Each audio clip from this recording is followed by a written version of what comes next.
Lucknow Sharanjeet hotel, कमरा number 109। रात का घना सन्नाटा, लेकिन इसी सन्नाटे के बीच एक कत्ल की कहानी लिखी जा रही थी। मोहम्मद अरशद, जिसने अपनी अम्मी और 4 बहनों का सर तन से जुदा कर दिया। लेकिन सवाल ये नहीं है कि उसने क्या किया, सवाल ये कि क्यों किया। कि अरशद का ये कदम खून कराबे को निजी मामला था या फिर अपनी सोच और कट्टरता को खून से शुद्ध करने की कोशिश थी। ये मामला सिर्फ एक परिवार का नहीं, एक खौफनाक कट्टरपंथी मर्डर मिस्ट्री है जो आज समाज के सामने एक सवाल खड़ा करती है कि क्या कट्टरता एक निर्दोष परिवार को खत्म करने के लिए इतना ताकतवर बन चुकी है।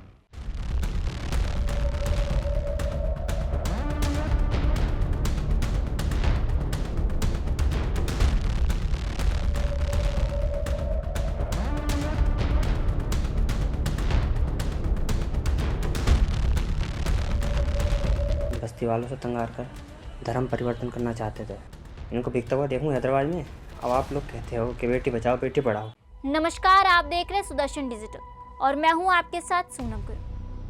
अरशद ने अपनी अम्मी, अपनी 4 बहनों का गला रेत दिया। बहनों की उम्र 9 से 19 साल के बीच थी। अरशद का अब्बू भी हत्याकांड में शामिल था। वो फरार बताया जा रहा है, लेकिन अरशद पुलिस की गिरफ्त में है।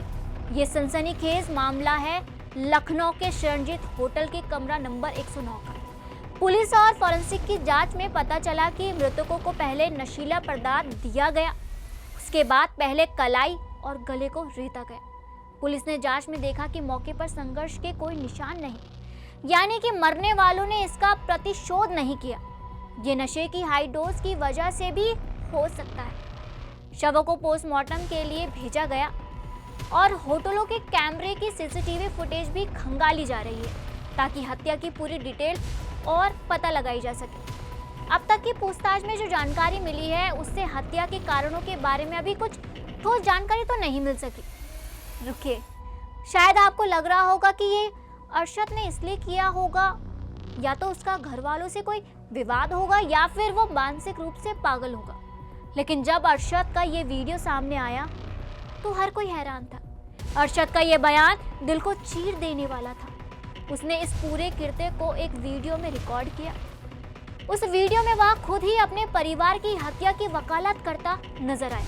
अरशद ने वीडियो जारी किया जिसमें उसने अपने परिवार की बर्बादी का दर्द बयान किया, न्याय की गुहार लगाई। ये मामला न केवल परिवार के लिए बल्कि हमारे समाज के लिए भी एक गंभीर सवाल खड़ा करता है। चलिए आपको एक एक करके हम वो सारी तस्वीरें दिखाते हैं। पहली वीडियो जिसमें वो बताता है कि ये कत्ल आखिर क्यों किया उसने और इसका जिम्मेदार वो खुद को नहीं ठहरा रहा है, किसको ठहरा रहा है, सुनिए। मेरा नाम मोहम्मद अरशद है। आज बस्ती वालों की वजह से उनसे तंग आकर थक हार कर आज मजबूरी में हमने सबने पूरी फैमिली ने एक कदम उठाया है। आज अपने हाथ से अपनी बहनों को और अपने आप को मारा है मैंने।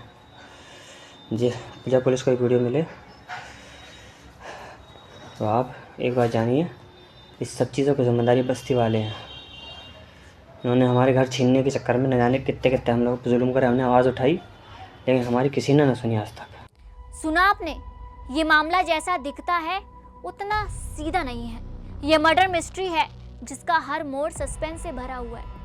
क्या लखनऊ के इस हत्याकांड में खुद अरशद ही अपनी माँ और 4 बहनों का कातिल है या फिर उसे किसी ने उकसाया है? ऐसा कदम उठाने के लिए इस केस के पीछे एक अलग और खतरनाक एंगल है, मजहबी कट्टरपंथ का।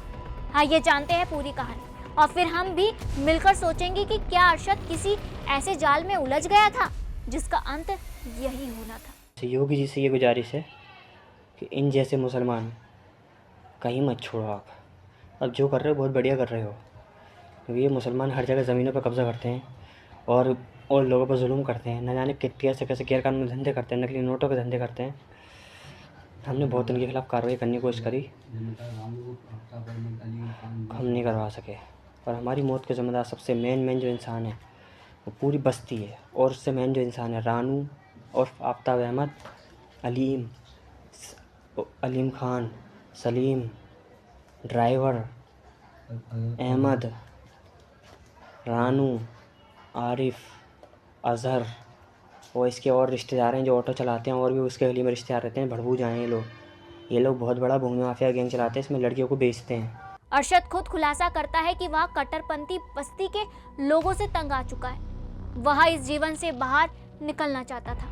अरशद का कहना है कि वह इस्लाम छोड़कर सनातन धर्म अपनाना चाहता था, लेकिन जैसे ही उसकी यह बात इलाके के कटमुल्लों और जिहादी ताकों तक पहुंची, सब कुछ बदल गया। अरशद के अनुसार उसे इस बात की सजा दी गई। उसने बताया कि जैसे ही उसकी हिंदू धर्म अपनाने की योजना सामने आई, जिहादी टोली बेचैन हो उठी और फिर जो हुआ वो एक चौंकाने वाली कहानी बन गई। अरशद ने और भी चौंकाने वाली बातें बताई।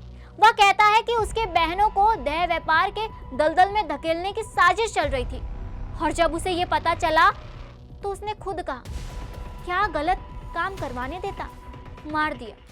हम लोग बस्ती वालों से तंग आकर धर्म परिवर्तन करना चाहते थे, ताकि हमें चैन से जीने दें। मंदिर बनाएं, पूजा करते हैं, हम सब करते हैं। हमने सब बहुत लोगों से मदद मांगी इसके खातिर, लेकिन किसी ने मदद नहीं करी। आज आप देख रहे हैं मेरी सारी बहनें मर रही हैं, और थोड़ी देर में मैं भी मर जाऊँगा। लेकिन ये एक बात जरूर कहना चाहूँगा, हिंदुस्तान के अंदर अगर किसी परिवार को ऐसा दोबारा ना करना पड़े, इसलिए कहूँ मोदी जी, योगी जी, आपसे सिर्फ विनती यही है कि हर मुसलमान एक सा नहीं होता आप जो सोचते हो। हाथ जोड़ के विनती करता हूँ कि हमें मार जीते जी तब इंसाफ, ना मेरा मरने के बाद इंसाफ दे दीजिए। उन लोगों को कड़ी से कड़ी सज़ा होनी चाहिए। बहुत से नेताओं से पूछ रखते हैं, पुलिस वालों से पूछ रखते हैं। हम भी हिंदू परिवर्तन करना चाहते थे। उस घर के अंदर सिर्फ उसी मंदिर बनना चाहिए, और जितना भी हमारे घर का सामान है जो हमारी बहनों ने बहुत प्यार से सींचा था, सजाया था, जो आज मर गई बेचारी, उस सामान को किसी अनाथ आश्रम में दे देना, ताकि हमारे मन, हमारी रूह को खुशी मिले। अरशद ने साफ तौर पर बताया कि उसकी बहनों को जबरन भाग्यनगर भेजा जा रहा था ताकि उनका शोषण किया जा सके। अब सवाल ये है कि क्या अरशद की बातें सच है? क्या इस हत्याकांड में कहीं ना कहीं भाग्यनगर से जुड़ी कोई कड़ी जुड़ रही है? इन लोगों का यही प्लान था कि हम लोगों को जेल पहुंचा के, हमें दोनों को किसी भी प्लान, झूठे इल्ज़ाम में जेल पहुंचाकर हमारी बहनों को हैदराबाद में लड़की सप्लाई करता है एक सामने घर के सामने वाला, उसके हाथों हमारी बहनों को बिकवाना। भैया हम ये नहीं चाहते थे इनको बिकता हुआ देखूं हैदराबाद में। अब आप लोग कहते हो कि बेटी बचाओ बेटी पढ़ाओ, हैं? ये ऐसे इस मुसलमान, जिस तरह के मुसलमान रहते हैं, ये साले पता ना कहाँ के आके हिंदुस्तान में बस गए हैं। कोई अपनी बेटी पढ़ा सकता है, बचा सकता है? हैं? बेचारियों की, मैंने कितने गरीब लोगों ने बेटियाँ उठा के हैदराबाद में बेच दी, बेचारी मर रही होंगी, तड़प रही होंगी। हम वो चीज़ नहीं चाहते थे, मजबूर है। अब ये सवाल है कि अरशद की बातें सच है? क्या इस हत्याकांड में कहीं ना कहीं भाग्यनगर से जुड़ी कोई कड़ी है? अरशद के बयान में एक नई दिशा दिख रही है, देह व्यापार और भाग्यनगर का लिंक। अब ये जांच का विषय है कि क्या ये केवल एक व्यक्तिगत अपराध था या फिर इसके पीछे कोई बड़ा जाल। कितनी सच्चाई है अरशद की बातों में, ये तो जांच के बाद ही साफ होगा। लेकिन ये मामला उन कई सवालों को जन्म देता है जिनका जवाब आने वाले दिनों में ही मिलेगा। इस मर्डर मिस्ट्री ने केवल एक परिवार के दुखों को नहीं, बल्कि समाज में पनप रही कट्टरपंथी मानसिकता के खौफनाक असर को सामने लाया है। क्या अरशद सिर्फ एक साधारण हत्यारा था या फिर वह कट्टरपंथी मानसिकता का शिकार हो गया? ये सवाल अब सिर्फ इस हत्याकांड से जुड़ा नहीं, बल्कि पूरी दुनिया के लिए एक चेतावनी है। किसी भी मानसिकता और धर्म का उन्मादी रूप न केवल एक व्यक्ति की जिंदगी खत्म कर सकता है, बल्कि पूरे समाज को तहस से नहस कर सकता है।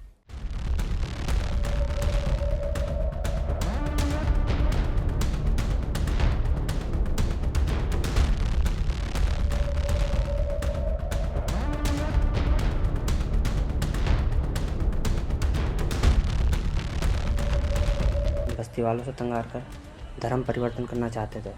इनको बिकता हुआ देखूं हैदराबाद में। अब आप लोग कहते हो कि बेटी बचाओ बेटी पढ़ाओ,